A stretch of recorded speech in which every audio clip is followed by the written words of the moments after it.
Bonjour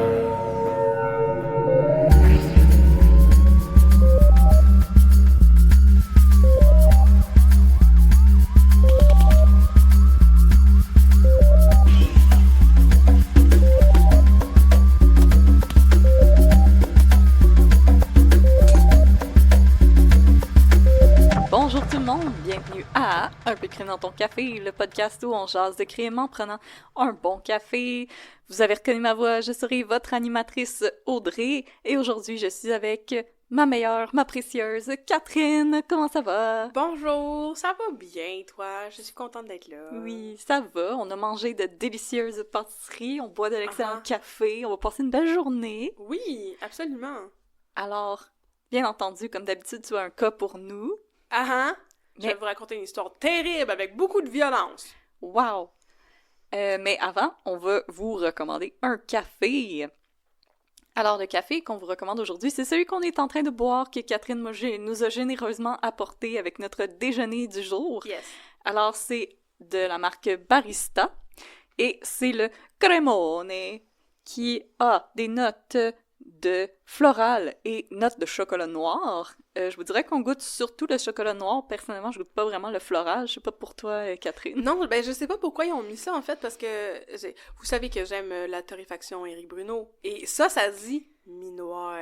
Ouais. Puis là, je me disais, est-ce que c'est trop noir pour mon âme? Mais, en même temps, je trouvais que la description était intéressante, donc je me suis dit, ok, je vais le prendre. Puis j'aimais le nom aussi, Cremone. Cremone. Non, ça goûte pas du tout floral. Ça goûte pas du tout torréfaction brune, là. Ça goûte torréfié foncé. C'est ça. Une intensité foncée.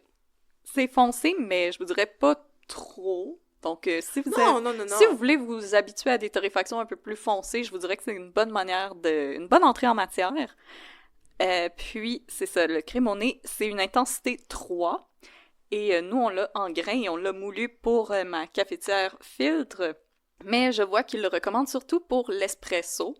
Et selon moi, c'est un excellent café pour le matin parce que c'est pas un goût trop complexe qui va trop vous attaquer les papilles gustatives. Non, c'est ça. Alors moi, je vous le recommande, je le trouve très bon. Merci Catherine de nous avoir apporté ça. Ça me fait plaisir. Je l'ai merci pour les pâtisseries. Ah, ben derrière. Mais là, nos auditeurs et nos auditrices ne peuvent pas goûter les pâtisseries avec nous. Mais vous pouvez prendre une pause, aller vous acheter des pâtisseries et revenir. Mais ouais, vous allez en avoir besoin pour mon cas d'aujourd'hui qui est pas mal épouvantable. Mais aussi, j'ai trouvé ça intéressant parce que à la pâtisserie, il y avait les cafés du micro-torréfacteur Barista.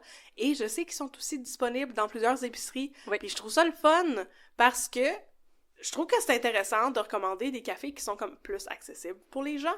Absolument. Mettons.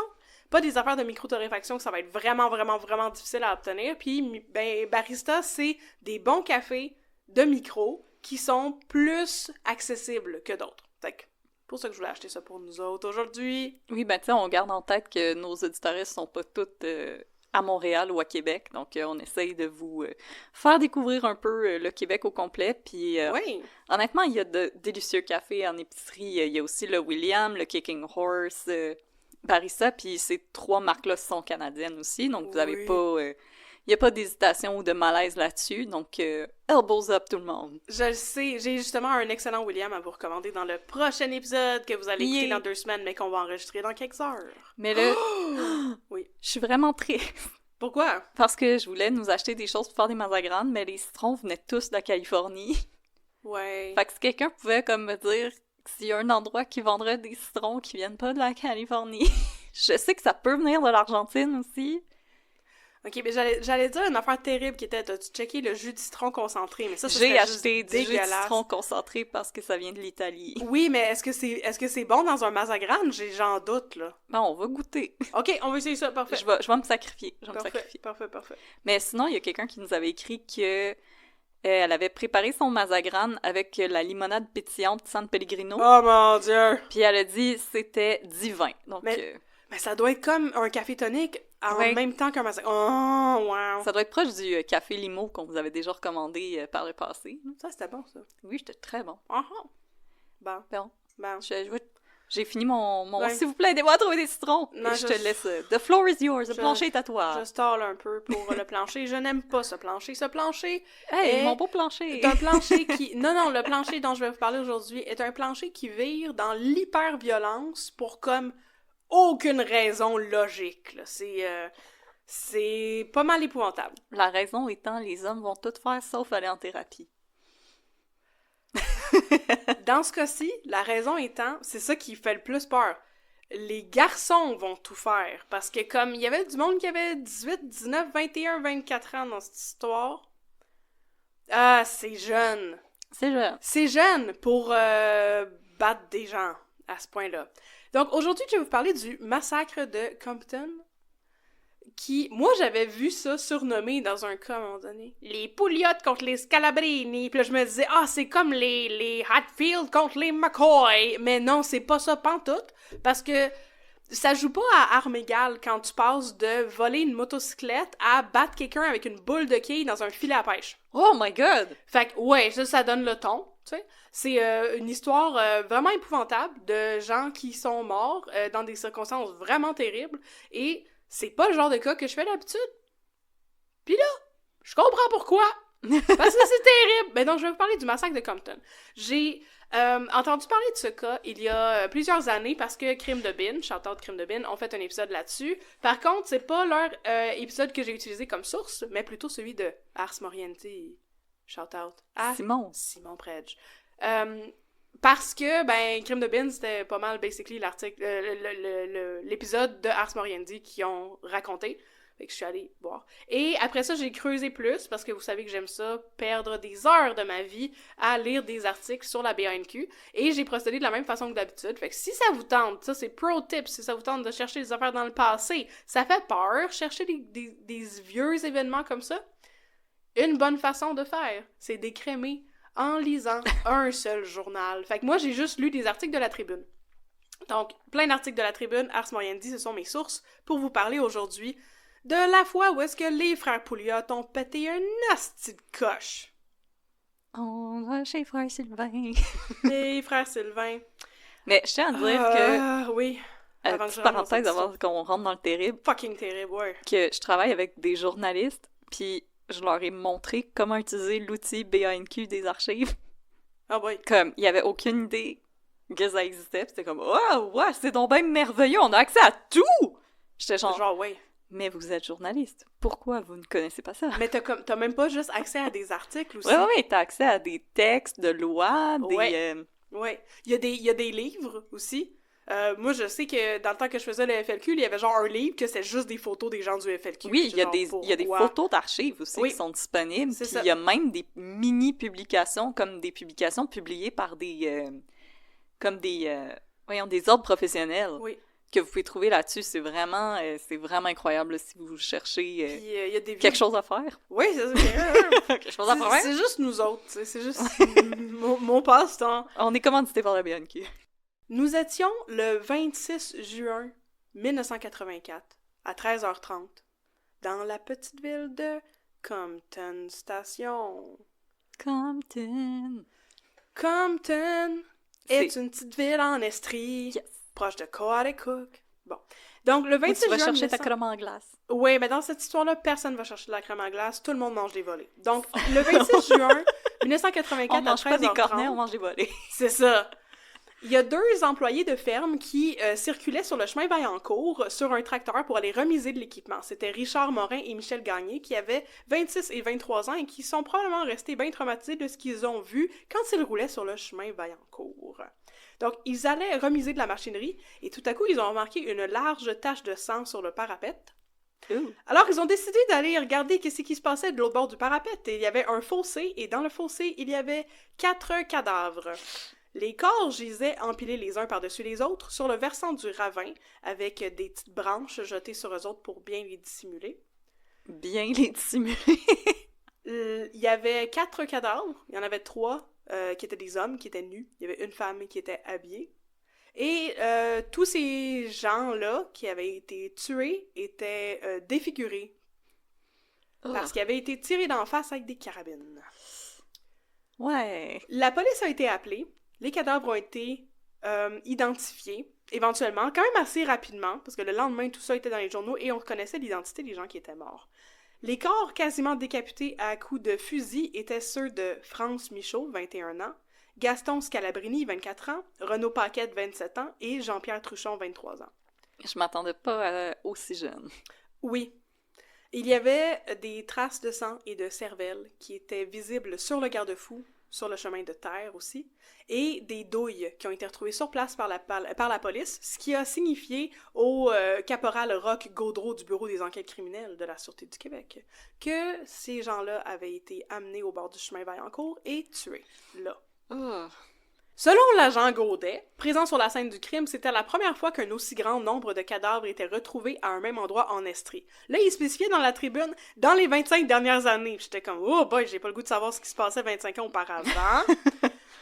On en retrouvait, mais moins. Ouais. Aussitôt, la police a une hypothèse. Parce que Gaston Scalabrini et Renaud Paquette faisaient partie d'un gang de motards à Quaticook. Ils pensent que c'était peut-être une tuerie qui a découlé d'une affaire de drogue ayant mal viré, ou peut-être que c'était un règlement de compte concernant une histoire de motocyclette volée par les tristement célèbres dans le coin de Compton, frères Pouliot. Est-ce qu'ils ont considéré les extraterrestres? Non. OK. Les extraterrestres sont moins violents que ça, d'habitude. Ils font juste te rentrer des choses dans le péteux. C'est correct. C'est connu. Puis là, tu découvres des nouveaux Un intérêts nouveau dans la kink. vie. Voilà. Compton Station, à l'époque, était loin d'être une petite ville tranquille. Surtout à cause de la famille Pouliot. Les frères Pouliot, ils faisaient un véritable règne de terreur sur leurs voisins. La famille Pouliot comptait 12 enfants, dont 7 gars. Leur maison était située sur le chemin Jacques, à Compton Station, et les frères Pouliot étaient reconnus pour entrer par effraction chez des voisins pour voler des choses, mais aussi faire toutes sortes de grabuges, comme briser de la propriété, puis tabasser des gens. Là, je voudrais juste faire un petit addendum pour dire que c'est pas tout le monde dans la famille qui était terrible. Je vais vous parler principalement de 2 des frères, Mario et Ronald, qui avaient 19 et 23 ans respectivement en 1984. Mais là, je vais parler des frères Pouliot, c'est pas tous les 7 qui étaient dans ce panier-là. Les frères Pouliot étaient loin d'être des enfants de cœur. Plusieurs avaient des casiers judiciaires, vol par effraction, actes de violence quelconque et voies de fait. Ils aimaient se battre et faisaient respecter leur autorité par les poings. Je ne sais pas s'ils trempaient dans la drogue et le trafic de drogue, j'ai jamais rien lu par rapport à ça, c'était l'hypothèse de la police au début, mais je sais en tout cas qu'ils étaient très violents. Tous leurs voisins, sur le chemin Jacques, sentaient le besoin de dormir avec des armes à feu chargées près d'eux pour se protéger contre une éventuelle incursion nocturne de la part des frères Pouliot, qu'ils n'hésitaient pas à qualifier d'indésirables. Ben, avec raison, là, rentre pas chez nous. Oui. Par exemple, il y avait un des voisins des Pouliot qui s'appelait Pierre Dion. Pierre et sa femme Linda s'étaient plaints à la police plusieurs fois qu'ils avaient été victimes de voies de fait et de vols de la part de la famille Pouliot. Le couple Dion a raconté à la police que le prélat de leur maison avait été coupé par les Pouliot. Le prélat? Ouais, le prélat. Genre le plancher. Ouais, le plancher. Ils sont partis avec le plancher. Je sais pas. OK. Je comprends pas. Moi, dans ma tête, c'était comme le Porsche, là. Genre, je sais pas, ils ont démonté les... Ben, je sais pas pourquoi peut-être. tu partirais avec le Porsche de tes voisins. Parce que je sais pas Revendre le bois?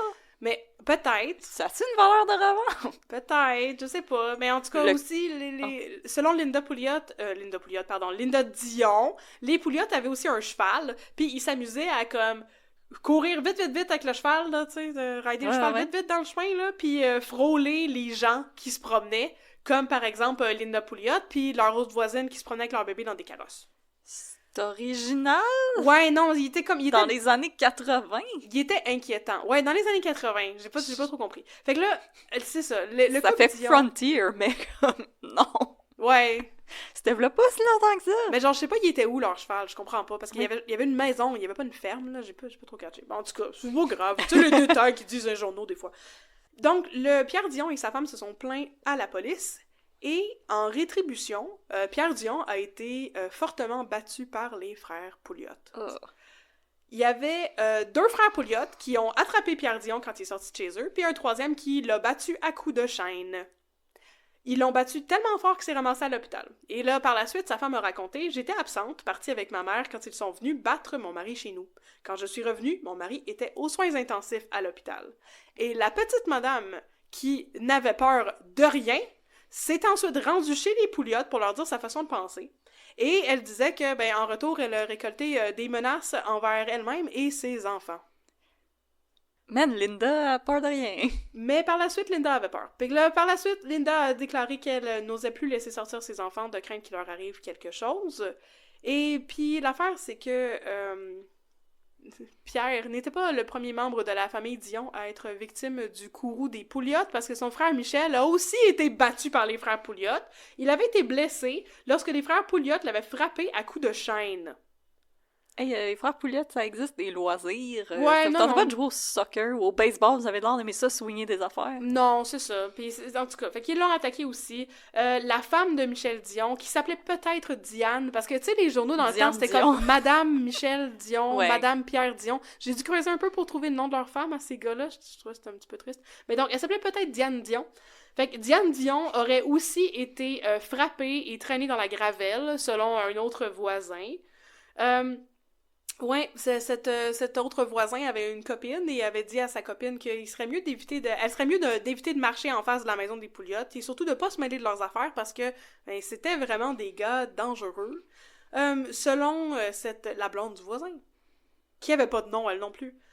Elle disait « Les Pouliot éprouvaient du plaisir à créer du stress chez les autres et ils s'amusaient avec méchanceté à rire des gens et à leur crier des insultes. » Encore une fois, les ligues de baseball, ça existe. Non, mais ça leur tentait pas. Pour les Bon. gens qui aiment soigner des objets contondants. Alors, les voisins Dion et la jeune fille qui a pas de nom n'étaient pas les seuls à avoir des problèmes avec les Pouliot. Il y avait aussi le club de moto de Quaticook. Le club de moto de Quaticook, selon un des gars, n'était pas une organisation criminelle, mais plutôt un groupe de motocyclistes qui aimaient faire de la moto. Par contre, il était runné par un gars qui s'appelait Renaud Paquette et qui était surnommé Pochette Paquette, parce qu'il était un pusher, fait que c'était Pusher Paquette qui est devenu Pochette Paquette. J'étais comme, il aime les petits à pochettes. Ben, donc c'est moins, ça. C'est moins cute. C'est un groupe de motards non criminalisés runné par un criminel qui est un dealer de drogue. Fait que je sais pas trop. On veut pas le savoir. Faut séparer l'homme de l'artiste. Voilà. Fait que le club de moto de Quaticook en avait contre les frères Pouliot parce que un jour, Mario Pouliot, qui était âgé de 19 ans, et son ami André Maheu, aussi âgé de 19 ans, ont décidé de voler 2 motos au club de moto de Quaticook. Et là, suite au vol, la gang de motocyclistes, ils savaient exactement qui avait probablement volé leur moto. Le cheval. Le cheval des Pouliot. Ouais. Mon rôti cheval. Alors, les motocyclistes se sont ramassés, une gang, une vingtaine, une trentaine, les sources se contredisent là-dessus, et ils ont conduit jusque chez les Pouliot pour aller chercher leur moto.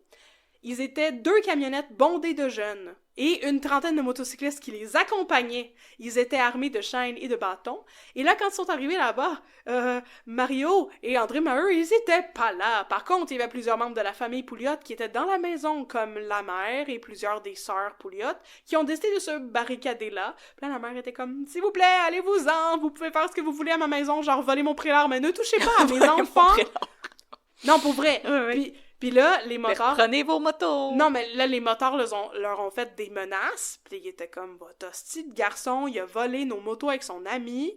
Puis, garde. Élève ton garçon!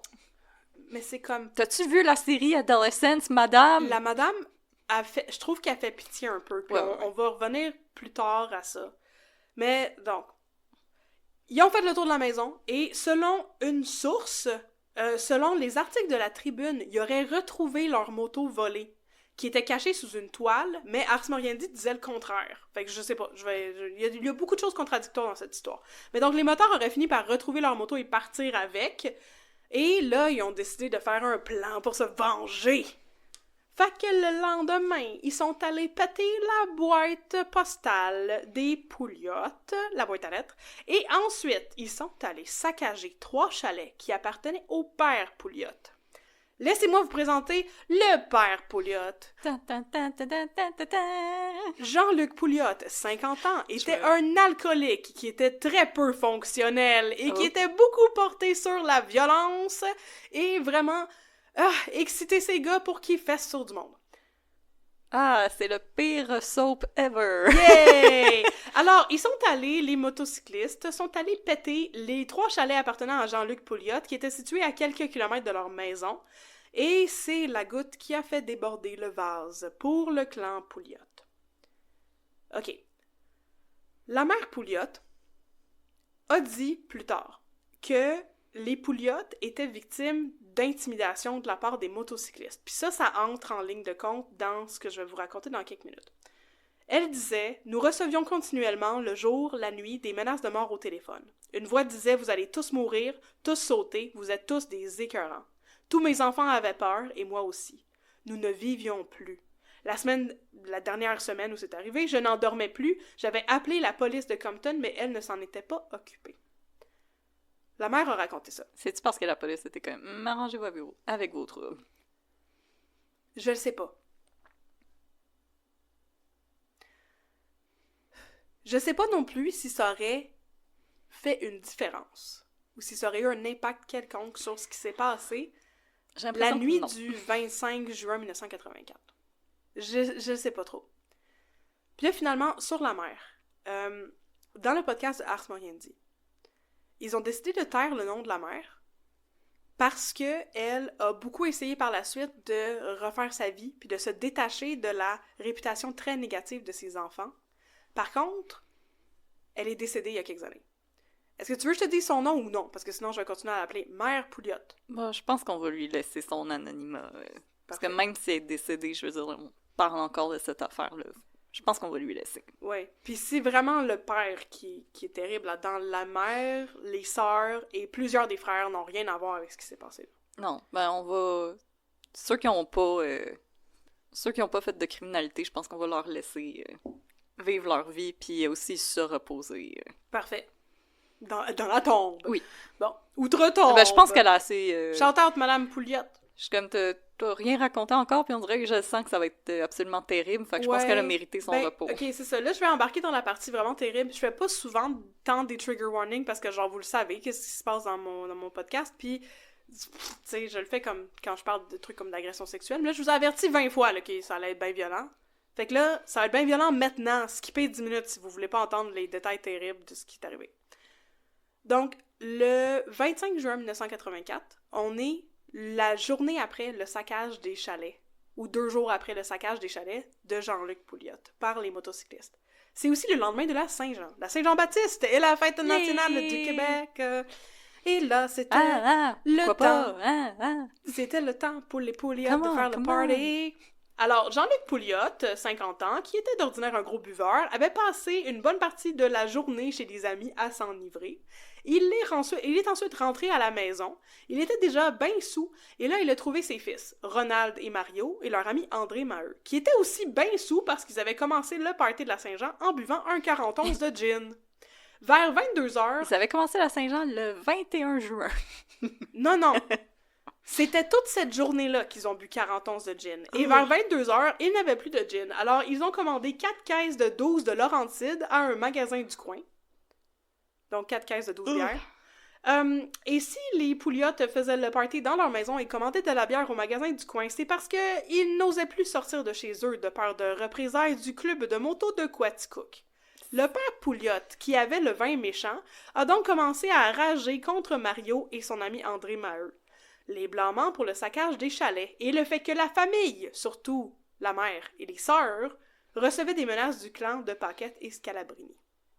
Et là, c'est de votre faute si vos sœurs sont terrorisées. Qu'est-ce que vous allez faire à propos de ça? C'est toutes des mangeurs de merde, le club de moto de Quaticook, etc., etc., etc. Ils sont tous très saoul. Et là, ils jasent de ça pendant 2-3 heures et se pompent jusqu'à ce qu'ils aient une idée. C'était le temps d'aller... Des sucres. Faire peur à Renault Paquette. Maudit pochette Paquette à la marde. L'alcool leur servait de courage liquide. Ils avaient désormais bu 70 bouteilles de bière. Yeah. 70 bouteilles de bière. Et avec 70 bouteilles de bière, là, ils étaient 4. On s'entend? Qui voulaient se battre. Là, les Pouliot ont décidé qu'ils allaient aller chercher Renault Paquette. Ils savaient où se trouvait Renault Paquette parce que Renault Paquette, auparavant, habitait sur la même rue qu'eux. Il y avait drop a pin. En fait, le voisin que je vous ai pas nommé tantôt, c'est la personne qui a repris la maison de Renault Paquette. Ça faisait juste une couple de mois qu'il était déménagé. Fait que là, les Pouliot se sont mis en chemin. C'était Marc, le cadet de la famille, qui me semble avait 18 ans, qui conduisait leur camion. Et dans le camion, il y avait aussi Ronald, Serge, Mario et bien sûr l'ami de Mario, André Maheu. Les 5 hommes étaient armés d'objets contondants divers, comme par exemple une pelle, des bâtons, des chaînes, et André Maheu avait un instrument constitué d'une boule de quilles attachée à une chaîne. Arrivé chez Paquette, qui habitait dans un bloc appartement, je pense, Maheu a utilisé son arme pour défoncer la porte. Ils ont saccagé l'appartement, les frères Pouliot et leur ami André Maheu, et quand ils sont rentrés là, ils ont vite compris que Pochette Paquette était pas tout seul. Parce que, il s'est levé, il a été réveillé, bien sûr, par le bruit des gens qui rentraient chez eux, tu sais, là, on était tard dans la nuit, là, mais il y a aussi d'autres personnes qui se sont levées. Et Gaston Scalabrini, et Jean-Pierre Truchon, et aussi France Michaud, la blonde de Gaston Scalabrini. Là, les Pouliot leur ont dit que c'était le temps d'aller faire un petit tour de char, pas le temps de s'habiller, sauf France Michaud, et lui ont permis de mettre son linge, parce qu'il était tout en train de dormir. Fait que Gaston Scalabrini, il était tout nu, Paquette, il est en bobette, puis Truchon, lui, il a mis une paire de jeans. Oh, ça rime pas. Paquette est en bobette, Truchon a mis un baluchon. Scalabrini était ni, Paquette est en bobette, et Truchon ne portait qu'un ginon. Donc, menacé avec une carabine... J'aime laisser France se rhabiller, question mark. Oui. Puis c'est épouvantable à dire, parce que je veux dire, je vous ai dit déjà, elle est morte, France Michaud. Mais il n'y a rien arrivé d'autre que se faire tirer dans la tête. Mais ce qui est comme une bonne nouvelle dans une avalanche de mauvaises nouvelles. Moi aussi, je suis comme, ils l'ont pas agressé. Mais c'est comme, c'est pas... c'est pas de leur bon vouloir qu'ils l'ont pas agressé. C'est ça que je vais vous compter. Là. Ça dépend pas d'eux autres. Ça dépend des autres Pouliot qui étaient dans la maison et qui trouvaient que c'était épouvantable. Donc, ils ont menacé leurs 4 otages avec une carabine. Ils les ont forcés à rentrer dans leur auto. Les otages avaient les poignets ligotés avec des cordes en arrière du dos. Et il y a un voisin qui a été témoin de la scène. Sauf qu'il a reconnu les frères Pouliot et n'a pas osé appeler les policiers parce qu'il avait trop peur des représailles. C'était, on s'entend, 4 gossous et leur ami qui venaient de défoncer un appartement au milieu de la nuit avec des bâtons puis des chaînes puis des boules de quilles. Ouais, non, je pense qu'il a eu la bonne idée, le voisin. En même temps, s'il avait appelé la police, il serait peut-être pas mort. Ouais. Non, je pense pas qu'il a eu la bonne idée, mais je comprends que c'était ça son instinct. Mais donc, les Pouliot et Maheu ont ramené les otages chez les Pouliot. Chez les Pouliot, à ce moment-là, il y avait du monde à la messe. Les parents étaient là, ainsi que 3 sœurs Pouliot, leur frère Alain, sa femme et son bébé, ainsi que la blonde de Mario, qui avait 17 ans et qui était enceinte. Non. Et là, les Pouliot ont forcé Michaud, Truchon et Scalabrini à se coucher par terre dans le salon pendant qu'ils allaient, entre guillemets, interroger Renaud Paquette. Ils ont braqué une carabine sur Paquette pour le forcer à avouer que c'était bien les motards qui avaient saccagé les chalets de Jean-Luc Pouliot. Paquette a nié toute implication. Pour lui tirer des aveux, les Pouliot ont donc commencé à le battre et à rouer de coups aussi, de coups de poing et de coups de pied, les 2 autres hommes. Ils cherchaient à se protéger, les 2 autres gars, mais ils étaient nus et vulnérables, et les Pouliot étaient armés. En plus de l'attirail effrayant d'André Maheu, dont je vous ai parlé tantôt, la chaîne avec la boule de quilles, il y avait aussi une boule de quilles dans un filet de pêche qui a été utilisé pour battre les victimes. Et heureusement, personne n'a touché à France Michaud, parce qu'à travers tout ça, les sœurs Pouliot, leur frère Alain et leur mère ont réussi à l'attirer à part et à se réfugier dans la chambre avec elle. À un moment donné, le père Pouliot a intimé à ses gars d'arrêter de fesser. Ça va faire, les petits gars! Ça va faire, les petits gars! Paquette, à ce moment-là, avait le visage tellement enflé qu'il était méconnaissable. Le père Pouliot lui a tendu un papier et un crayon, puis il a dit « Donne-moi la liste de tous les gens qui ont participé au saccage des chalets. » Paquette a coopéré dans l'espoir que par la suite, les Pouliot le laissent tranquille. Il a dressé une liste d'environ 35 noms qui a été perdue par la suite. Et après les aveux, les Pouliot ne l'ont pas laissé tranquille. Ils ont recommencé à battre sauvagement leurs 3 otages masculins. Les sœurs Pouliot ont essayé 2 fois de permettre à France Michaud de se sauver. Les 2 fois, Mario s'est interposé. Éventuellement, le père Pouliot a remarqué que la situation commençait à dégénérer un petit peu. Alors, il a dit à une de ses filles d'appeler une ambulance, et là, Mario a pété une coche et a arraché tous les fils de téléphone de la maison. Mario, ça, c'était le plus jeune? Ouais, le gars de 19 ans. OK. Les sœurs Pouliot avaient essayé de faire sortir France Michaud par une fenêtre. Mario les a entendus. Puis il est venu, puis il a menacé ses sœurs, puis il a menacé France Michaud. Fait qu'ils l'ont pas fait sortir par la fenêtre. Puis après ça, ils ont essayé de la faire sortir par la porte de la cuisine. Puis encore une fois, il l'a entendu, puis il est venu leur faire des menaces. Puis après ça, il a arraché toutes les fils de téléphone. Super. Fait que là, éventuellement, il y a une des sœurs Pouliot qui s'est sauvée avec son frère Alain, sa femme puis son bébé. Nasty de chance. Et ils se sont dirigés en auto vers la maison d'une de leurs sœurs à Waterville, qui est une ville qui est pas très loin, dans le but d'appeler la police. Ce qu'ils vont éventuellement faire. Mais le pire va être déjà arrivé à ce moment-là. Mais pourquoi ils n'ont pas amené France avec eux? Ils n'ont pas été capables. Tout le monde avait peur de Mario à ce stade-ci. Ouais. Après le départ de, c'est ça, sa sœur, puis son frère, puis la belle-sœur, puis tout ça, Mario a forcé France Michaud et ses autres sœurs à nettoyer le sang de Scalabrini, Paquette et Truchon par terre. Et vers 4h du matin, ben là, les Pouliot, j'imagine qu'ils avaient peut-être les bras morts d'avoir tant fessé, et ils ont annoncé à leurs victimes qu'ils allaient les reconduire chez eux. Ils voulaient juste leur faire peur, tu sais. Fait qu'ils sont partis, ils se sont rendus sur le chemin Vaillancourt, ils ont fait sortir leurs 4 otages, puis les autres étaient adossés à un garde-fou. Il était 3h20 du matin. Et là, Gaston Scalabrini a comme repris un peu d'aplomb et il a menacé de se venger de ses agresseurs. Il a dit, vous autres, là, à un moment donné, on va vous avoir. Et ça, les Pouliot ont vraiment pas aimé ça. Alors, les Pouliot auraient décidé de lui donner une leçon et de lui faire partir un bout d'oreille en la tirant avec une carabine 303. Le tireur, par contre, était pas mal sous-mort à ce stade-ci et il a mal visé. Le tireur était Ronald Pouliot. Il a mal visé et Scalabrini a été tiré dans l'œil. Il est décédé sur le champ. Et par la suite, ben, quand les Pouliot ont constaté que Scalabrini était mort, c'est là qu'ils ont décidé d'éliminer les 3 autres témoins de ce meurtre. Car au début, selon Ronald Pouliot, il voulait juste leur faire peur. Fait que les autres, ils les ont fait se retourner pour les tuer comme une exécution, pour leur tirer en arrière de la tête. Jean-Pierre Truchon a été le 2e tiré. Renaud Paquette, lui, il a juré à ses assaillants qu'il dirait absolument rien de ce qu'il venait de voir, mais on l'a quand même tiré à bout portant derrière la tête. Puis finalement, France Michaud a supplié à genoux à ses agresseurs de ne pas lui faire subir le même sort que ses amis.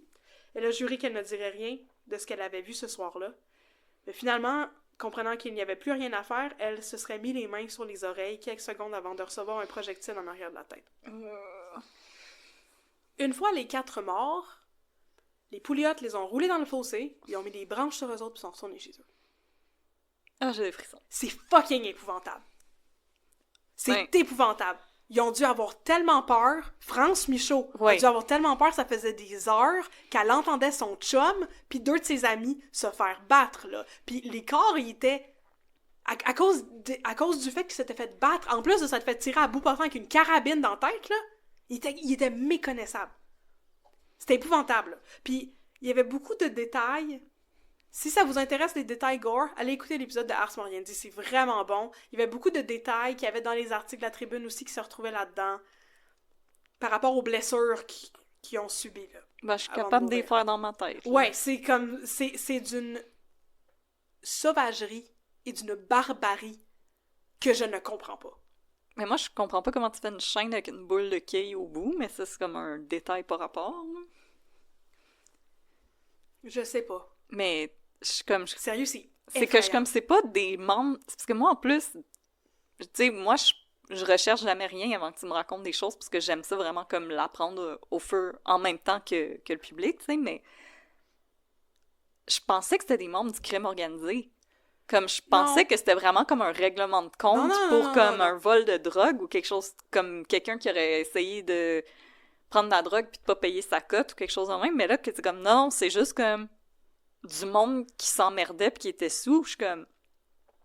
C'est un niveau que j'arrive pas à comprendre, genre. Tu sais, je m'excuse, là.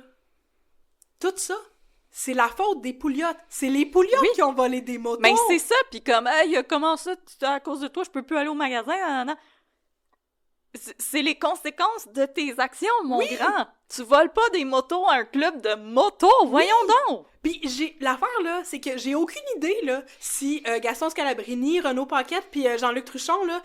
pardon, Jean-Pierre Truchon? Non, Jean-Luc. Non, Jean-Pierre. Jean-Luc, parce c'est que le Jean-Luc, père. c'est le père, excusez. Donc, Truchon. Je sais pas s'il était là, quand que les gars de Quaticook sont venus récupérer leur moto. Il était peut-être même pas là. Excuse-moi, là, mais c'est les Pouliottes qui ont volé les motos. C'est eux qui ont parti cette affaire-là. Les autres sont venus les reprendre. Mais c'est ça, c'est à eux. C'est comme dans le Far West aussi, si tu volais le cheval à quelqu'un, t'étais dans le marde, là. Ben, c'est ça. Tu fais pas ça. Fait que c'est comme dans le Far West, les Hatfield and McCoy... Non, mais ils ont volé... C'est comme s'ils avaient volé le cheval à quelqu'un, puis le gars était venu reprendre son cheval, puis ils l'ont tué. Ben, après l'avoir battu pendant plusieurs heures. Ouais, pis Mais genre, on on peut plus aller au magasin puisque les motards sont fâchés après nous. On se demande pourquoi ils sont fâchés après vous. Mais- Personnellement, moi, les motards sont pas fâchés après moi. Mais sérieux, moi, je pense que tout le monde avait bien peur de Mario Ouais. Pouliot dans la famille, là. En tout cas, fait que, éventuellement, les frères Pouliot puis Maheu sont retournés chez eux. Et là, ils ont annoncé à leur père que, Paquette puis Scalabrini puis les autres sont morts dans le fossé sur le chemin On Vaillancourt. sait pas comment c'est arrivé. Et là, Jean-Luc Pouliot, il a commencé à s'inquiéter parce que la carabine, elle ne lui appartenait pas, elle était à un ami. Alors, il s'est dit qu'il faudrait qu'il la lui rende avant que des liens se fassent. Fait que, petit détail contradictoire, la carabine, elle appartenait à un ami de Jean-Luc Pouliot qui s'appelait Guy Hudon. Et selon Hudon, Jean-Luc Pouliot lui avait demandé de lui prêter sa carabine avec des cartouches dedans la journée avant le meurtre. Ronald Pouliot est allé dire dans son procès plus tard que non, il voulait juste leur faire peur, puis c'est un accident, tu sais, il voulait tirer Scalabrini, mais il voulait tirer son oreille, pis tout. Guillaume Tell, but make it monte sous en estrie. Je sais pas trop, ça, je trouve ça contradictoire.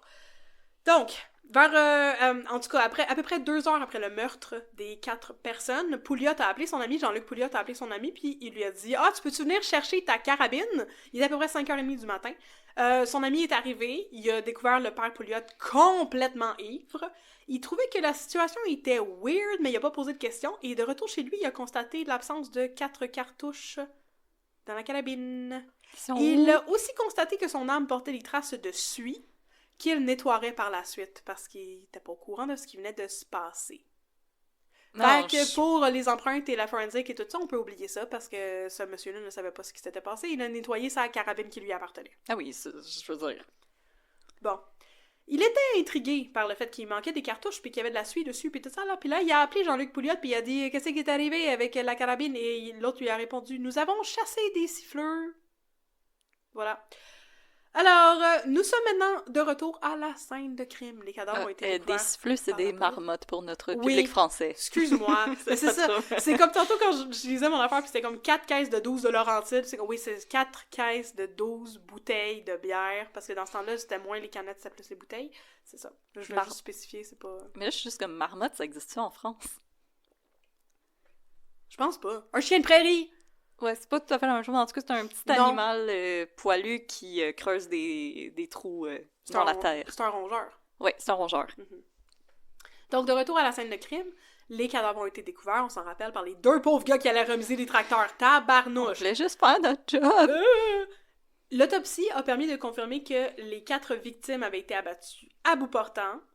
Les 4 douilles avaient été trouvées sur place, comme j'ai déjà dit, ce qui a permis à la police de comprendre que les victimes avaient été tuées là. Et le reste de l'histoire, ils vont réussir à le piece together assez facilement. La police se doutait de ce qui s'était passé, même avant qu'on vienne leur raconter les détails de la nuit, parce qu'ils connaissaient la rivalité entre les motards de Quaticook et les Pouliot. Alors, ils se sont rendus chez les Pouliot. Par contre, les Pouliot n'étaient plus chez eux.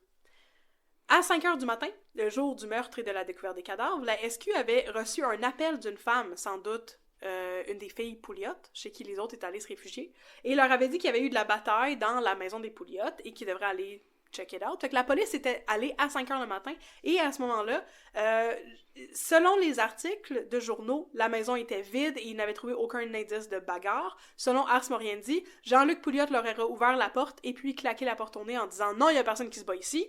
Je sais pas trop. Mais quand la police y retourne après la découverte des cadavres, en tout cas, il n'y a plus personne là-bas. Mais où étaient partis les Pouliot? C'est le début d'une chasse à l'homme qui va durer une journée, parce qu'il y a un des hommes qui va chier dans la pelle. Parce que les Pouliot n'étaient pas partis très loin. Ils étaient cachés chez leur sœur, dans un motel, chez leur oncle. En fait, chez leur fille. C'est Jean-Luc Pouliot qui était allé chez une de ses filles. Et le 28 juin, la Sûreté du Québec a procédé à l'arrestation de Mario Pouliot, son frère Ronald, son frère Serge, qui avait 21 ans, et son ami André Maheu, 19 ans. Ils se cachaient dans un motel à Lennoxville. Et, en fait, il y avait quelqu'un qui les avait appelés pour leur dire qu'ils se cachaient là. Et cette personne, c'était André Maheu. Ah! Ouais. Fait qu'immédiatement, André Maheu... Il voulait plus être avec eux, ou... Ouais, immédiatement, André Maheu, il a fait la bonne chose. Et il a appelé la police pour virer de bord. Il y avait aussi une 5e personne qui se cachait dans le motel avec eux, qui était la copine de 17 ans de Mario Pouliot. Dans les journaux, ça disait que c'était la blonde de Serge Pouliot, mais Mario avait une blonde de 17 ans qui était enceinte, puis qui était présente quand tout ça est arrivé. Je pense que c'était plus elle. Je pense que les journaux se sont trompés. La même journée, Marc et Ronald, pardon, juste Marc, parce que Ronald, il était arrêté au motel, mais c'était écrit dans les journaux qu'il avait été arrêté à 2 places différentes. Who knows? Mais en tout cas, Marc, le plus jeune, a été trouvé chez son oncle à Sherbrooke, et Jean-Luc Pouliot a été appréhendé par la police. Il se cachait chez une de ses filles, pas très loin de Compton. Mais pourquoi il arrête les autres frères? C'est Mario et Ronald qui ont... Ouais, mais Marc conduisait la voiture quand ils sont allés les kidnapper, et Serge était présent pendant tout ça. Ok.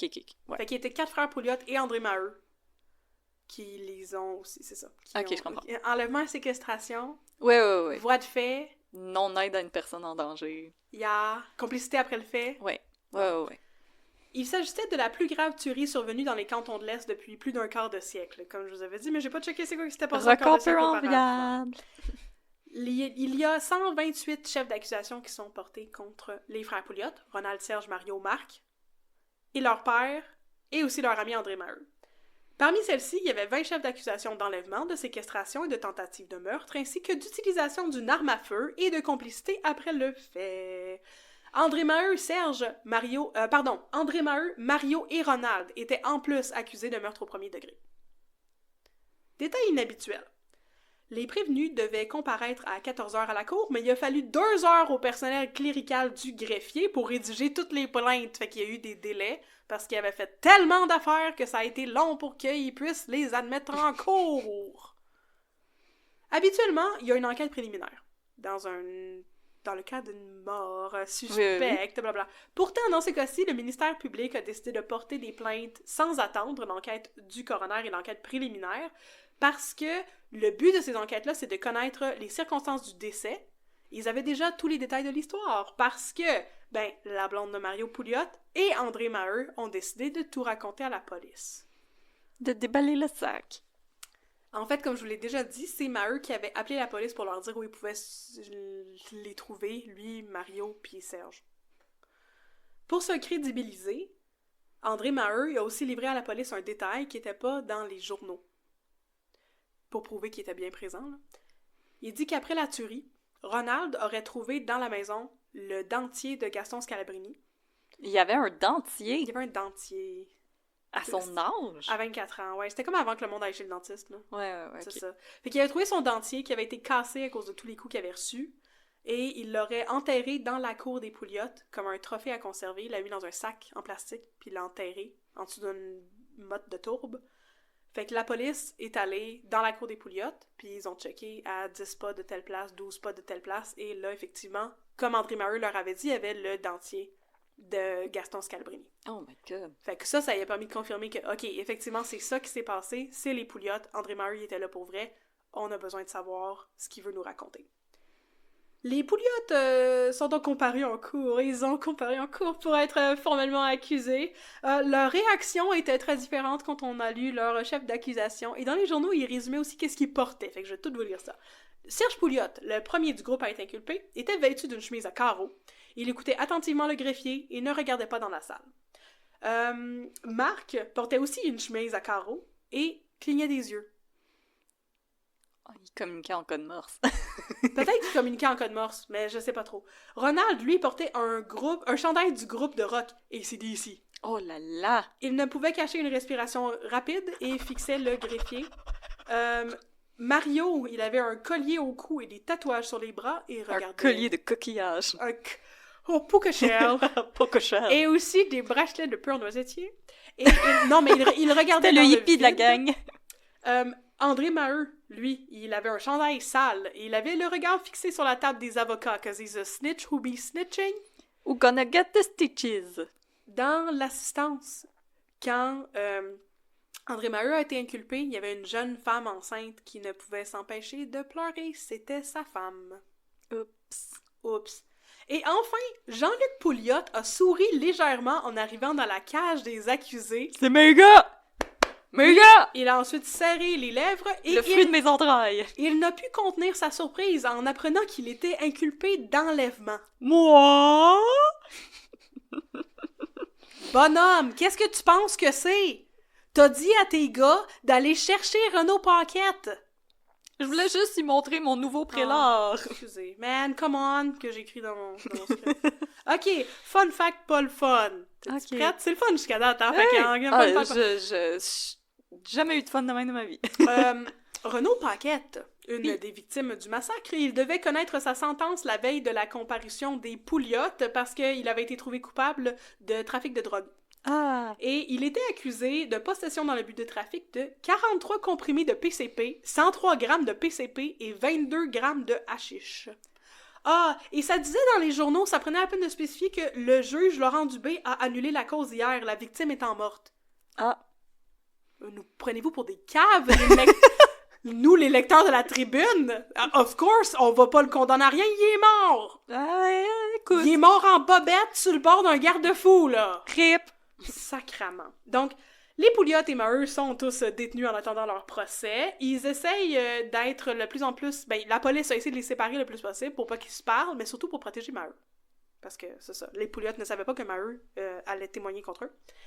Pendant les funérailles, il y a des rumeurs de représailles qui circulent dans l'air.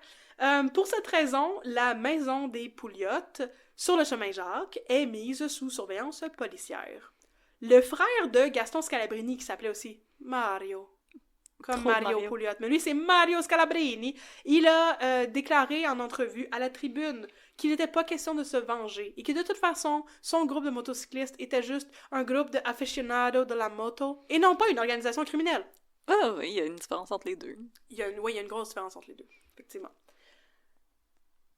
Mais c'était ça, en gros. Il disait que ça servirait à rien des représailles parce qu'il était déjà arrivé la pire affaire qui pouvait possiblement arriver. Mais, spoiler alert, malgré ces beaux témoignages à la tribune et une surveillance policière constante, la maison des Pouliot a été incendiée 48 heures après la fin de la surveillance policière. Yeah. Ok, bon, je vais revenir à ça plus tard. Mais pendant ce temps-là, à la vieille prison commune, les Pouliot étaient surnommés les Dalton. Les frères Mario, Ronald et Serge étaient détenus dans des quartiers séparés de la prison. Pas leur donner un surnom cute. C'est pas cute. Sacrament. Tandis que Marc partageait le même quartier que son père, Jean-Luc, et ça, bien sûr, c'était dans le but de les empêcher de communiquer entre eux. Et comme je l'ai déjà dit, ben, Maheu, lui, était comme dans une autre prison complètement, parce que ça avait pour but d'assurer sa protection. Après quelques semaines de prison, les trois frères Pouliot devaient comparaître en cours pour je sais pas quoi, mais je voulais vraiment vous raconter ça parce que, tabarnak, pendant cette nouvelle comparution, Ronald, Serge et Mario Pouliot ont éclaté de rire à plusieurs reprises dans la boîte des accusés. Après de courts chuchotements, il paraît que le motif de leur amusement était le fait qu'ils portaient des menottes et qu'ils avaient ils appelaient ça des abos à leurs pieds. Ah, comme des menottes de pied? Ouais. Ok. Ah, c'est drôle. Kinky! Sacrament. Gay! Sacrament! J'étais comme, je veux même pas savoir pourquoi il est en cours à ce moment-là. Genre, je comprends pas que tu ris, là. Ouais, je comprends pas que tu ris. Comprends-tu, là? OK, il y en a 3 là-dedans, là. Ils sont accusés de meurtre. Oui. Homicide au 1er degré. With intent to kill. C'est la prison à vie, là. Y a rien de drôle, ris pas. Lol. Sacrament. Donc, il faut penser à dans... Ça va être une référence vraiment tirée par les cheveux aussi. Dans Bob l'éponge, quand Bob l'éponge puis Patrick l'étoile, ils peuvent pas arrêter de rire parce qu'il y en a un qui dit 3, puis l'autre est comme qu'est-ce qui est plus drôle que 3? 4! Les deux sont plus capables. Je suis comme, déjà ça, je trouve ça plus drôle. Ah non, 100%. C'est vraiment, vraiment plus drôle. Donc, comme je vous ai déjà dit, la maison Pouliot est incendiée le 5 juillet 1984 pendant que les Pouliot sont en prison et que, bien sûr, le reste de la famille Pouliot n'est pas dedans. La mère, les filles, les autres fils sont partis. Ceux qui méritent pas ça. Ah oui. Le feu a été rapporté par un appel anonyme à la brigade de feu et c'était un incendie criminel très très fortement suspecté parce que le feu brûlait très très fort, ce qui pouvait indiquer l'utilisation d'un accélérant, genre du gaz. Ou la présence de Gabriel des Trois Maisons. Oh, peut-être! Attention, le feu, c'est chaud, c'est dangereux. Donc, à l'arrivée des pompiers, le feu avait déjà envahi toute la maison, tant à l'intérieur qu'à l'extérieur. Fait que c'est ça. Et So le much prélat. pour le pas de... Ouais, le prélat volé à Pierre Dion. Tabarnouche. OK. Fait que là, le temps passait. Et tout à coup, c'était les procès. Le premier procès était celui de Marc Pouliot, le plus jeune de la famille, qui avait 18 ans. Il a plaidé coupable à 11 chefs d'enlèvement, séquestration et voies de fait. Il a demandé la clémence à la cour parce qu'il allait devoir déménager pour s'éloigner de la mauvaise réputation de sa famille. Bon, que je déménage, avez-vous vu le prix des loyers? Ouais. À son procès, la mère Pouliot est venue témoigner de l'impact de toute cette histoire sur le reste de la famille. Puis là, c'est ça. L'affaire, c'est que la mère Pouliot était professeure à l'emploi de la commission scolaire du coin depuis longtemps et que ça, c'est arrivé en juin. Fait que quand c'était rendu à l'automne, les gens de la commission scolaire, ils ont fait tu sais, ils ont témoigné dans les journaux, puis ils étaient comme non, tu sais, c'est la mère, mais comme elle a pas rapport avec eux, puis c'est une bonne madame, cette madame-là, il y aura pas, tu sais, de mesures contre elle ni rien, mais elle a été suspendue quand l'année scolaire a commencé, puis éventuellement, elle a été mise à la porte, ça faisait 20 ans qu'elle travaillait pour la commission scolaire. Oh, pauvre madame. Euh, Mais moi, je me dis, ça devait être une excellente prof, parce que les petits tannants, là, ça y fait pas peur, là. Ouais, mais Comme genre, moi, j'ai Mario, il était hors de contrôle, là. Non, mais moi, je connais la date des psychopathes à la maison, là. Fait Ouais. que, comme moi, le tannant qui a piché un homard à prof d'espagnol, là, elle aurait été faite comme pas impressionnée d'Aude. Non. Vraiment pas impressionnée d'Aude. T'es-tu capable de dire homard en espagnol? Vamos a la playa, señor Zorro. Ouais. Non, sérieux, moi, je pense que c'est ça que j'y aurais dit. Ouais. Au doute qui avait lancé un homard, là. Bon. C'était une vraie affaire, c'est arrivé dans la classe de biologie, whatever, d'Audrey, de toi, là. Non, d'espagnol. D'espagnol! Ah, Ouais, ben, ouais. c'est bon, ok, parfait. Puis comme le frère de ce gars-là, Ah, c'est ben un oui. des meilleurs amis à mon chum, là. Ah. Puis là, genre, j'ai comme rencontré sa mère, puis j'étais comme, ouais, j'étais là quand... Je vais lui donner son anonymat, là, mais comme quand Pip a lancé un homard à prof d'espagnol, puis elle est partie à rire. Puis t'es comme, oh, il était tellement tannant. J'étais comme, madame, on a été en retenue toute la classe pendant 1 semaine à cause de ton gars. Puis elle a trouvé ça super drôle. Ah! Bon. ok. Bref. Ouf. Bon, fait que, au final, Marc Pouliot a été condamné à 2 ans de prison, mais sa peine était majorée. Fait que j'imagine que c'était comme avec sursis ou comme à la maison, ou je sais pas quoi. Ensuite est venu le premier gros procès des Pouliot, celui de Ronald Pouliot, parce qu'il était bien sûr inculpé de meurtre au premier degré. On était en décembre 1984. Pendant son procès, Ronald Pouliot a dit regretter ses gestes. Il a rapporté une confidence que lui aurait faite son frère Mario dans les cellules après leur arrestation. Mario lui aurait dit qu'il ne savait pas exactement ce qu'il l'avait pogné et qu'il avait tout simplement capoté, entre guillemets. Ronald, à son procès, a expliqué que Mario était le gars violent de la famille et qu'il avait peur de son frère. Il avait peur que Mario le tue lui aussi s'il faisait pas comme lui. À l'issue de son procès, il a été trouvé coupable de 2 meurtres quand même, Ronald Pouliot. Celui de Scalabrini, parce que c'est lui qui avait essayé de le tirer dans l'oreille puis qui l'a tiré dans l'œil. Ouais. Et celui de France Michaud, parce qu'apparemment, il l'aurait poussé dans le champ de tir de Mario. Mais il a été acquitté des 2 autres homicides. Bien que la loi interdisait aux juges de prononcer la sentence un dimanche, j'ai mis genre 15 points d'interrogation. Ouais, je suis comme, hein? C'est jour du Seigneur. J'imagine, mais là, le juge a décidé que le jour du Seigneur n'était pas une raison pour ne pas condamner Ronald Pouliot à la prison à vie. Donc, il a été condamné et sa sentence a été lue le dimanche, le jour du Seigneur. Ouais, Dieu était comme, non, je veux pas être là-dedans. moi, là. Prison à vie, sans possibilité de libération conditionnelle avant 25 ans, parce que c'est ça qu'on a au Canada. Canada. Après ça est venue une affaire ben spéciale, qui a ramené les frères Pouliot dans les journaux. Je t'écoute. Fait que, après avoir eu son procès, mais je pense, avant d'avoir eu sa sentence, en décembre 1984, Ronald, Mario et un de leurs chums de prison, Denis Rouette, se sont évadés! Oh non!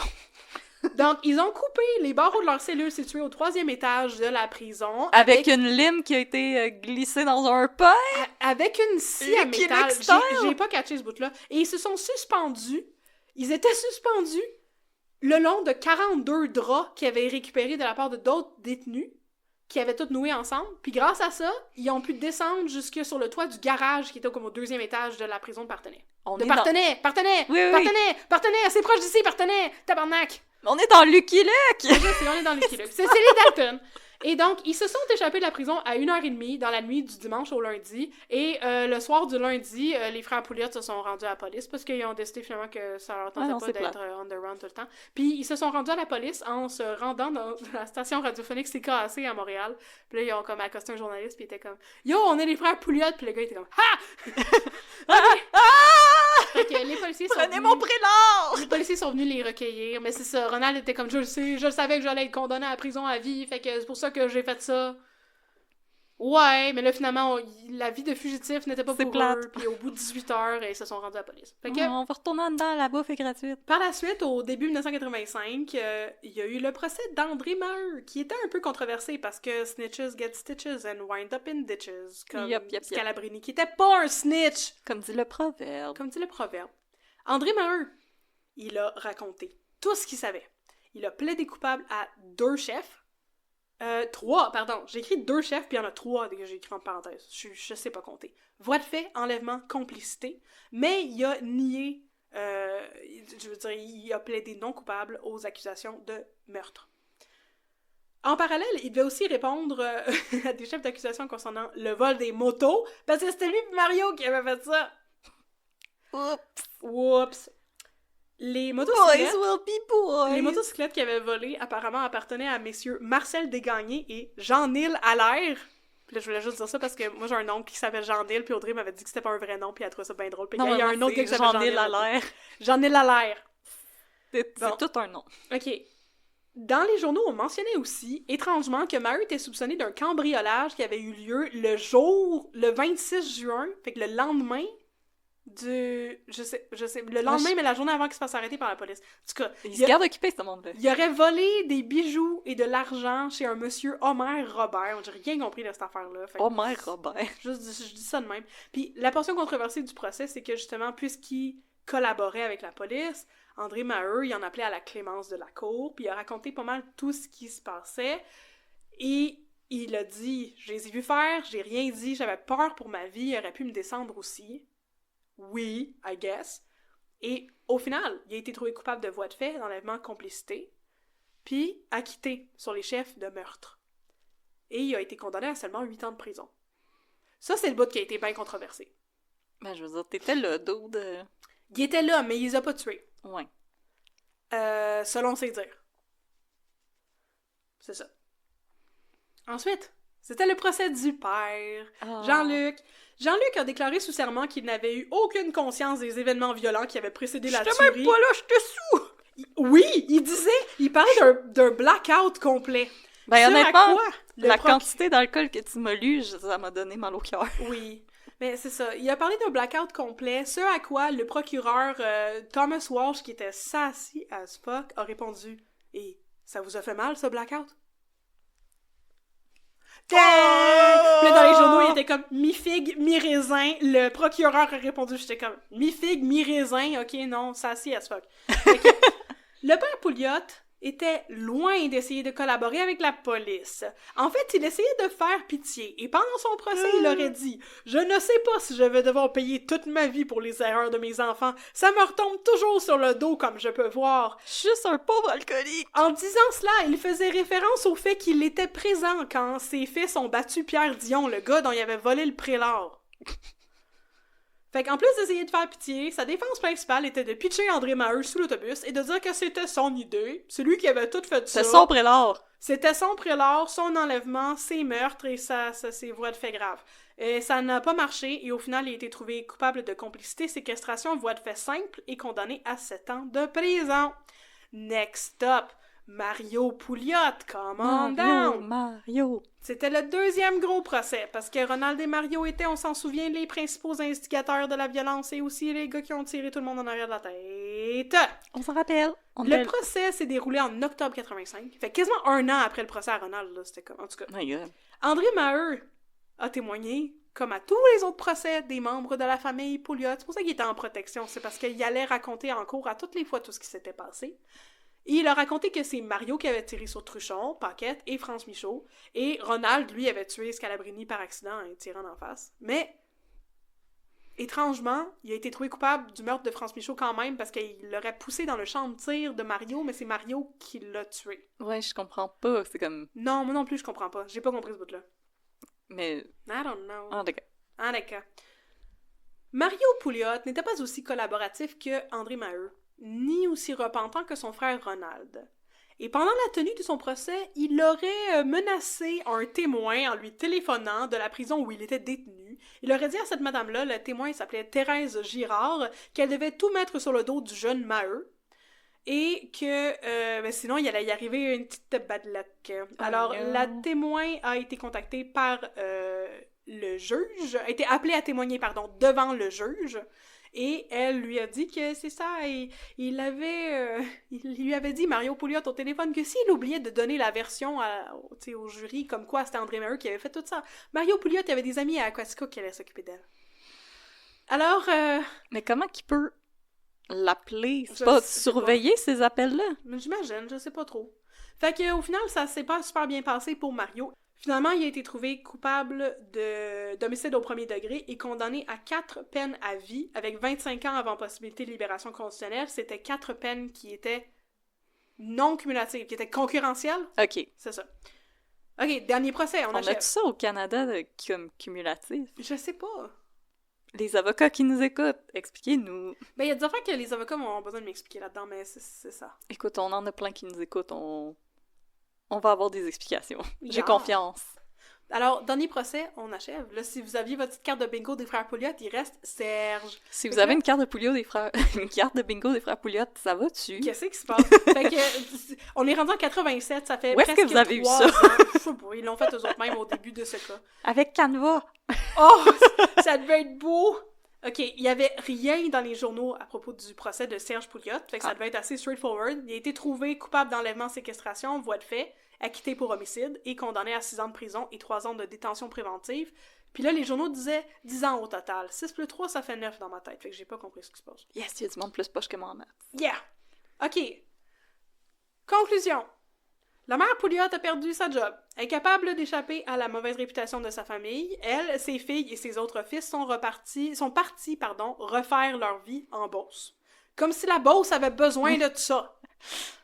Marc, Serge et Jean-Luc Pouliot ont servi leur peine, sont sortis de prison et sont ensuite allés rejoindre leur famille en Beauce. On s'en vient! Non, non, non, non, non, non, non, non, non, non, non. Je sais pas s'ils sont allés. J'ai lâché la trail d'eux autres, là. André Maheu, il a aussi servi sa peine de prison. Il est parti. On n'a plus de nouvelles. Lui, il doit avoir un nouveau nom, puis... Ça doit. Ronald et Mario étaient les seuls à avoir été condamnés à prison à vie.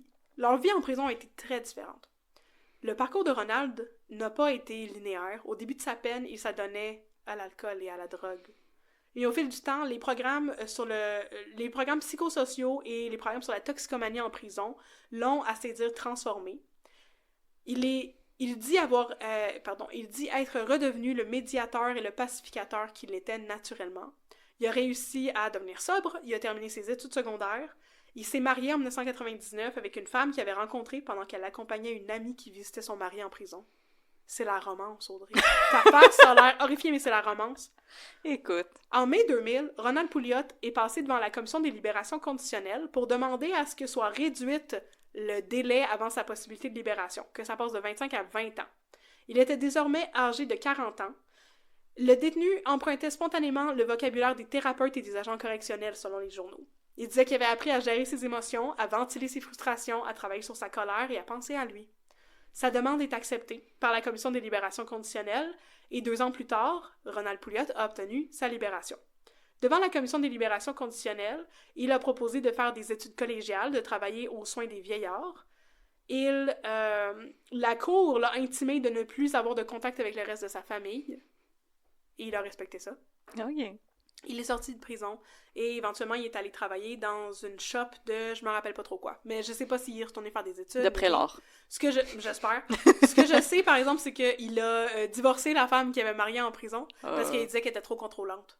Parce que c'est sûr qu'avoir une relation à distance quand t'es en prison pis tu vois ta femme une fois par mois, des visites conjugales, c'est pas la même affaire. En tout cas, bref, il est sorti de prison et il a été réhabilité, mettons. Le parcours de Mario Pouliot en prison n'est pas aussi positif. En 1993, Mario s'est retrouvé impliqué dans une affaire de trafic de munitions en prison dans le but de planifier une évasion. Il a été réprimandé pour ça, puis il a écopé de 3 ans de détention supplémentaire, fait que là, sont venus s'ajouter à sa peine de 25 ans. La même année, il a aussi été victime d'une tentative de meurtre. Il était au pénitencier de Donnacona. Un soir, il a été attiré dans un secteur isolé du pénitencier. Il a reçu des coups portés par un autre détenu avec un objet contondant. Il s'est marié, lui aussi, en 2000, avec une femme rencontrée lorsqu'il était en prison, et je pense qu'il est encore marié. Ah non, pardon, il a divorcé l'année suivante, mais il s'est remarié depuis où il y a une nouvelle conjointe, parce que, comme je vous ai dit, la mère Pouliot est décédée, et j'ai trouvé la manière que j'ai pu comprendre que c'était la mère Pouliot, c'est parce qu'il y avait les noms de tous les frères Pouliot, elle laisse dans le deuil ses enfants. C'est ça, lui il avait une conjointe. Mario Pouliot, au moment du décès de sa mère en 2023. 2023? Ouais! Oh, c'est récent. C'est très récent. Après, en 2013, Mario Pouliot a demandé sa libération conditionnelle, elle a été refusée, et par la suite, il n'y a plus rien eu dans les journaux. Je crois qu'il est toujours en prison. Il dit pouvoir être bien content de pouvoir compter sur le soutien de sa famille à travers tout ça. Fait que Ronald est plus en contact avec sa famille, mais Mario l'est toujours. Jean-Luc Pouliot est décédé, éventuellement, je ne sais pas quand, mais je sais qu'il est décédé. Et sa femme est décédée en 2023. Et c'est ainsi que se termine l'histoire du massacre de Compton. C'était terrible! C'était épouvantable! Puis je suis tombée dans un gros rabbit hole pour savoir si Mario Pouliot allait venir me tirer une balle en arrière de la tête. Puis je sais pas s'il est encore en prison ou non! Ben, je veux dire, il y a aussi Simon et les filles de Crème de Bine, fait que... Ok, eux autres sont encore vivants, fait qu'on devrait être correct. Tout est chill. C'est ça, à la fin, j'étais partie dans un rabbit hole qui avait plus de bon sens, parce que j'essayais de trouver la trace de tout le monde dans la famille Pouliot. Je passais à travers comme Facebook, LinkedIn, je sais jamais qu'est-ce que tu peux trouver, la BANQ, les chroniques nécrologiques, j'ai appris plein d'affaires. Il y a une des sœurs Pouliot qui est décédée... je pense en 2024, peut-être un petit peu plus tôt que ça. Je pense que, en tout cas, il y a une des filles qui est décédée, puis c'est ça. Mais elle était pas impliquée là-dedans du tout, fait que... Voilà. Puis à travers toutes ces belles recherches, j'ai pas réussi à déterminer où est-ce qu'il était Mario aujourd'hui, fait que... On le salue! Mais où se cache Mario Pouliot? Non! Non, dites-nous le pas, c'est correct. Voilà, fait que c'est ça, c'était... Mon Dieu que je pensais que ça allait être comme les Hatfields and McCoys, puis que finalement c'était comme vraiment bad shit insane. Pourquoi que ça a viré violent de même? Qu'est-ce qui se passait? Puis André Maheu, comme j'espère, j'y souhaite beaucoup de s'être fait des meilleurs amis quand il est sorti de prison, qui a eu une meilleure influence sur lui, puis d'avoir eu une meilleure vie. Résiste au peer pressure, André. Ben comme oui. Résiste. C'était épouvantable. Fait que voilà, je trouve ça plate un peu de faire des histoires comme ça parce qu'il y a comme pas de morale pis c'est épouvantable. Ouais, c'est pas mal juste comme de l'ultra-violence. Oui! Comme l'album de Lana Del Rey. Oui! Lana Del Rey a fait un album qui s'appelle Ultra Violence. Oui! Moi, je pensais à la chanson de New Order. Ah, peut-être. Mais à moins qu'elle ait pas fait ça pendant toute Lana Del Rey. Ah ouais, elle a un album qui s'appelle Ultra Violence. C'est son premier, je pense. Hey, Non, le premier c'est Born to Die. C'est vrai. Excusez. Bon, écoute, on s'excuse aux fans de Lana Del Rey. Fait que voilà, maintenant j'ai un poids de moins sur les épaules qui est le poids des 7 frères Pouliot. C'est quand même... C'est une belle pyramide humaine. Hey non, mais pauvre madame! Oui. Pauvre madame! Elle a rien demandé. Elle avait rien demandé, ben elle a perdu sa job à cause de ça, puis elle avait rien fait. Elle a perdu sa job parce que ses fils ont fait quelque chose d'épouvantable. Je trouve ça tellement triste! Voilà. Mais là, on trouve plus ça... Ben, je voudrais décéder, fait qu'elle trouve plus ça triste, là. Elle s'en rend plus compte. Non. Mais... Non, moi, c'est vraiment que, comme j'ai dit pendant l'épisode, je pensais que c'était une affaire de crime organisé, puis de voir comme... Non, c'est juste comme du monde sous. qui sont fâchés après d'autres mondes. Ça a dérapé de même. Je sais pas, puis dans ma tête, c'était pas dans les années 80 non plus. Ouais. C'était comme dans les années 60, qui était comme le golden age du crime organisé. Moi aussi, Je sais pas, on dirait que tout est comme ébranlé dans ma tête, puis je suis comme, man, il y avait des t-shirts de Metallica en faisant ça, eux autres, là. Ouais. Je suis étonnée qu'il n'y ait pas eu une série ou un film là-dessus. Il me semble qu'au Québec, on aime ça, nos histoires de criminels. Oui. Je sais pas. Peut-être que la famille Pouliot s'y est opposée, ou... Peut-être. Je sais pas trop. En tout cas, c'était juste décourageant comme histoire. Puis comme, je voulais vraiment beaucoup qu'André Maheu soit mon boy, mais finalement, comme, c'est pas tant mon boy. Genre, il a fait la bonne chose après coup, mais comme... Je pense que c'est plus pour se sauver de la prison que d'autres choses. Ouais, mais tu sais, c'est parce qu'à un moment donné, là, je dis ça de même, là, je veux pas shame personne d'être témoin d'une tuerie pis de rien faire, mais comme... Tu sais, t'as un bâton avec une chaîne pis une boule de quilles au bout, là, ça te tente pas de la swinguer dans la direction de ton bon chum Mario parce que t'es en train de voir qu'il est en train de capoter pis d'arracher les fils de téléphone d'un mur pis il y aurait encore la possibilité de sauver les gars qui ont battu presque à mort? Ouais. Tu sais, je voulais pas te couper tantôt, mais tout le long que ça arrivait pis que les autres étaient comme, on avait vraiment peur de Mario, j'étais comme, mais il a pas écrit un coup de poing en arrière de la tête, genre. Sérieux, Puis justement, comme, là, tu pognes les autres gars pis t'es comme, ok, décalissé pendant qu'il est blackout, là. Comme ça allait pas bien finir cette histoire-là, là, comme « Oh, on va aller vous reporter chez vous ». Je pense que même si Gaston, il avait pas dit comme « Oh, on va vous retrouver », il allait les tuer, là. Il allait pas les laisser de même, franchement, là. Comme il aurait 100% dû, comme, maîtriser Mario puis les laisser partir. Ouais. Parce que, honnêtement, je pense pas que les autres y auraient été parlés, parce que, comme, après ce qu'ils ont vécu, je pense que c'était comme... Tu vas pas voir la police. Non, parce que tu regardes les petites annonces classées pour savoir où est-ce que tu pourrais déménager. Ouais, pour qu'ils te retrouvent jamais. Tu déménages au Mexique. Mm-hmm. Puis tu te pars une petite épicerie. Ouais. En tout cas. Fait que sur une autre note plus joyeuse, en parlant de déménager au Mexique, ma chanson préférée de Carmen Campagne a été enlevée de Spotify. Ça s'appelait Carlos Cocorico. Et c'était l'histoire d'un coq du Mexique. Et j'ai vu hier que la tune n'était plus disponible sur Spotify. Et j'étais vraiment triste. Mais t'as dit nouvelle joyeuse. Oui, ben je sais pas, c'est parler de Carmen Campagne, là. Je pensais que c'était comme... C'est ça. C'est plus léger. Je chante beaucoup Carlos Cocorico à mon gars, mais là, je connaissais pas toutes les paroles, puis là, je pourrais jamais y connaître parce que la tune n'est plus sur Spotify. Oh, ben elle doit être disponible ailleurs. Peut-être. On te souhaite. Bref, c'était épouvantable.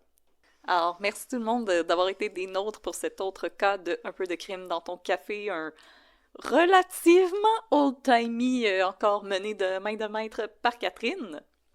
Alors, si vous aimez ce que l'on fait et que vous aimeriez en avoir un peu plus, vous pouvez nous suivre sur les réseaux sociaux. Nous sommes sur Facebook, @unpeudecrime. Nous sommes sur Instagram, @unpeudecrime dans ton café.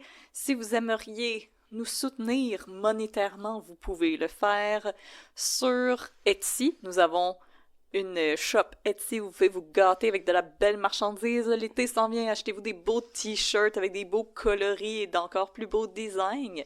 Et si vous aimeriez nous soutenir aussi, vous pouvez le faire via Patreon, donc sur le site patreon.com/un peu de crime dans ton café. Vous avez plusieurs options de patronage qui vous donnent droit à différents avantages, dont des shout-outs en ondes. Alors, nous allons remercier René Québec 1994. What? On n'a pas son nom au complet? René Québec 1994. Ah, d'accord, parfait. Et merci, Mad Max Tremblay. Yeah! Mais je me demande si c'est... Il y avait pas un dude dans Ramdam qui s'appelait Maxime Tremblay? C'est pas comme quelqu'un, ça? Ben, ça peut être le nom de quelqu'un.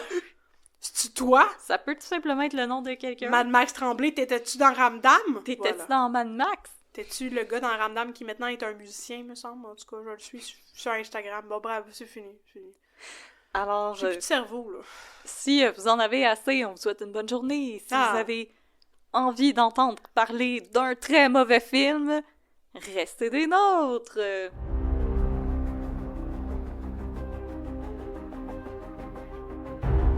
Fait que là, de quoi tu vas me parler aujourd'hui? Je vais te parler d'un film qui nous a été recommandé par la précieuse Françoise sur Discord. Oh! Ça s'appelle Ben and Archer. C'est je vous dirais que The Room, comparé à ça, parce que Ok. The Room, c'est pas mal le mauvais film que tout le monde connaît, Oui, oui, oui. nominé pour un Oscar comparé à ça. Oh, wow! Ben et Arthur, je pense que ça a été filmé avec la caméra d'un téléphone cellulaire en 2003. Oh, sweet. Si vous êtes curieuse, il est disponible sur YouTube, mais ça raconte l'histoire de Ben et Arthur, un couple qui se réveille un matin et qui apprennent que le mariage gay est maintenant légal en Floride. OK. Alors, ils décident d'aller en Floride pour se marier. Ouais. Mais là, finalement, shenanigans, et ils décident d'aller se marier à la place au Vermont. Alors, ils vont se marier sous les palmiers du Vermont. OK. Oui, il y a des palmiers dans la shot. OK. Alors, Mais pourquoi? je sais plus, je m'en rappelle plus. OK. Et là, mais là, le problème, c'est que le frère de Arthur, Uh-huh. il est un craqué catholique full intense dans le dash. Oh non! Puis là, il veut comme s'investir auprès de son église, mais là, on lui dit « Mais non, parce que ton frère est gay et il est marié avec un homme. Alors, tu ne peux pas faire partie de notre église parce que genre, yark, yo! » OK. En passant, le frère de Arthur, Ouais. no shade, mais il a de l'air plus gay que Arthur. Hey, ça, c'est des stéréotypes, Je sais, ça, madame. mais en tout cas, ça paraît que c'est une gang d'amis qui se sont juste donné des rôles entre eux. Mais là, l'autre problème qu'ils ont, c'est que Ben, il était marié avec une femme. Wesh! Et là, elle refuse de le divorce. Et là, elle va voir Ben et elle lui dit « Est-ce que tu te rappelles de moi? » Et elle lui met un gun dans la face. What? Puis là, Ben, il est comme OK. « Non, tu peux pas faire ça, non! » Puis finalement, le conflit est réglé quand même assez facilement, puis elle s'en va en disant comme « C'est pas la fin de moi! » Puis finalement, c'est la fin de elle, on la reverra plus. Ah, OK. Puis là, Ben et Arthur, pour que leur mariage soit légal, Ouais. ils demandent l'aide d'une avocate. Ouais. Mais là, le frère de Arthur, il fait tuer l'avocate. Puis là, quand Arthur, il l'apprend, il va voir Ben, puis il est comme « Notre avocate est morte! » Puis là, Ben est comme « Non! » Puis après, ils sont comme « On va-tu magasiner? OK! » Puis ils sont... Mais je pensais au début que c'était comme je sais pas, genre un body comedy de Non. road trip de mariage, genre Little Miss Sunshine. Non. c'est vraiment dramatique. OK, c'est un film d'action. C'est un drama. Ouais, là, quand le monde se font tirer, je pense que c'est un film d'action, en tout cas. C'est du gros drama. Puis là, oh oui, à un moment donné, son frère, il essaie de le convertir en collant avec du papier collant une bouteille d'eau bénite sur sa porte. OK. Puis là, Ben, puis là, Arthur, il est comme « Non! » Puis il décolle l'eau bénite, puis il jette à terre en disant « Non! Non! Non! Tu m'auras pas! Non! » Puis ce que j'aime, c'est qu'il y avait comme 2 pièces pour filmer, fait que ce qu'ils font, c'est qu'ils font juste bouger les toiles. Oh my god! Nice. Comme, à un moment donné, il y a comme une toile qui est à gauche, puis là, dans la scène, après, elle est à droite. À un moment donné, elle est par terre, appuyée sur le mur. À un moment donné, elle est sur une table. Malade. Puis là, à un moment donné, le frère, il va voir un prêtre, puis il lui demande comme de l'aide. Puis no shit, sont assis à une table pliante, avec une croix en carton collée sur le mur avec du tape. Mais là, L'esprit du bon Dieu était vraiment présent dans cette écoute, scène-là. puis là, éventuellement, le frère méchant, il tue Ben. Oh my god! Comme il tire une balle dans la tête. Le là. frère de Arthur? Ouais. Oh non! Il tue son beau-frère. Oh non! Puis là, après, Ouais, c'est bien dramatique. il torture Arthur pour le forcer à se baptiser. Fait qu'il le fait déshabiller, puis il met la tête dans le bain pour le baptiser. C'est pas le même, ça marche. Puis là, après, Arthur, il essaye de séduire son frère en disant comme « Ah, Quoi? tu veux pas m'embrasser maintenant que je suis un catholique? » Puis Puis il là, essaie de séduire son propre frère? ouais, Qu'est-ce puis qui se passe? Pourquoi il y a de l'inceste tout d'un coup? là, il vole son fusil puis il le tue. Puis ça finit comme ça. I am confused, genre. OK. OK, c'est le fun. C'est disponible sur YouTube, ça dure 1 heure. Ça sonne comme un projet d'art et com secondaire 5. En fait, celui qui a fait le film raconte que c'est quand il a vu les lois sur le mariage gay que ça l'a vraiment touché, puis il voulait faire un film là-dessus. Puis Ouais, il mais dit pourquoi que... c'est ce film-là que tu fais? Puis il a écrit le scénario en comme 2 jours. Ah ouais, ça, j'ai pas le misère à croire ça. Puis le film, ils l'ont filmé en comme 1 semaine. Oui, ça, j'ai pas le misère à croire ça non plus. Probablement avec un cameraphone de 2003. Mais tu sais, Mariah Carey, elle a écrit All I Want for Christmas is You en 15 minutes sur le coin d'une napkin. Parfait. Ça veut pas dire que ça va être mauvais. Mais moi, Mais c'est... dans ce cas-ci, ça a l'air mauvais. Ça l'est, mais Ok. c'est vraiment un film à regarder avec de la pizza puis de la bière avec vos amis. Ah, nice. Vous allez avoir énormément de fun. Bon, c'est bon. Ça. C'est comme... Puis il est pas trop long. Parce que des fois, avec les mauvais films, c'est bien fun, mais quand ils sont trop longs, à un moment donné, comme le temps d'attention, il est comme plus là. Ouais. Mais il est assez court que vous allez avoir du fun. Vous pouvez vous faire un double feature, The Room et Ben et Arthur. Et ça va être une très belle soirée. Mais hein. Je vous le garantis. Soirée pidge, pizza, bière. Bière sans alcool, si jamais. C'est correct. On vous juge pas. Vous allez avoir énormément de fun. Faites-moi confiance. C'est vraiment des mauvais films que vous pouvez rire tout le long, puis pas comme check-out. C'est bon, ça. Puis vous pouvez jouer à spotter où est-ce qu'ils ont mis l'étoile pour vous faire croire qu'ils étaient dans une autre pièce. C'est divertissant à l'infini. Tu le vends très bien. Aussi, des fois, c'est comme une autre pièce, puis ils ont juste mis un matelas dedans pour que ce soit la chambre. Puis après, ils mettent un divan. C'est incroyable. Pour vrai. J'ai l'impression pour vrai que c'est le meilleur pire film dont tu nous as parlé jusqu'à date. Ouais, ils ont fait ça avec 2 piastres puis un bouton. Nice! C'est excellent. Puis un petit peu de lint de fond de poche, là. Oui! C'était incroyable. Merci infiniment, Françoise, pour cette découverte. C'était chef's kiss, j'embrasse tous mes doigts. Oh. C'était un excellent mauvais film. J'ai adoré. Puis la couverture... Parce que, tu sais, la couverture de The Room aussi, là, la pochette nous fait beaucoup réfléchir, parce que c'est Tommy Wiseau qui essaye de te séduire, question mark! Puis là, c'est Ben en chess, couché sur un lit, qui regarde la caméra. OK. C'est juste ça. C'est bon. C'est... Draw me like one of your French girls. Ouais, puis oui, puis quand le film commence, c'est de la musique comme du ragtime. Du ragtime. Ouais. Ouais. C'est ça. J'imagine que c'est la musique royalty free qu'il y avait de disponible. C'est bon. Alors, Ben et Arthur, allez regarder ça, c'est sur YouTube, c'est pas très long, vous allez avoir énormément de plaisir. Oh. Et sinon, nous, on se revoit dans 2 semaines pour Oui. une autre histoire de crime et de café. Yay! Bye bye! Bye bye!